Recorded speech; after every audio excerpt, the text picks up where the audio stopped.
naredite tole.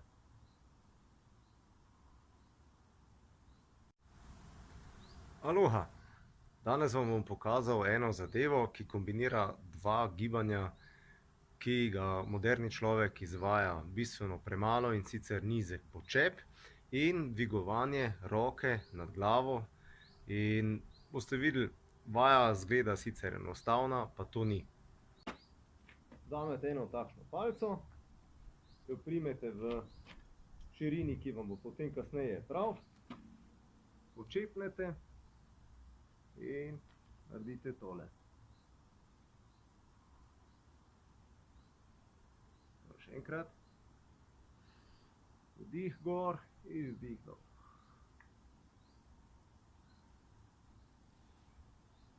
Za to vajo ubijete dve muhi na en mah, in sicer vadite nizek počep. Počep je bil v naši evoluciji položaj iztrebljanja, torej na tak način smo šli kakat in na tak način smo tudi čakali, se pogovarjali, družili, tako da to je bil čisto navaden položaj. Danes je počep tak že skoraj fitness položaj, ki ga treba vaditi v fitnessu, ker je tako naporen. Katastrofa.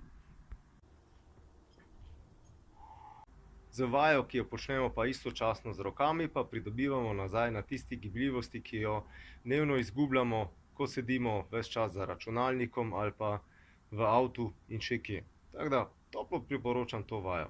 Ko boste to vajo opravili, boste pa tudi začeli ceniti dvigovalce uteži, ki dvigujejo velika bremena iz nizkega počepa.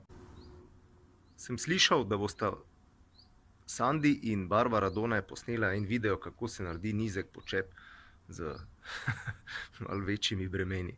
A ne da? Sem Robert Lisac, profesor športne vzgoje, trener borilnih in drugih gibalnih veščin. Se vidimo jutri. Čau!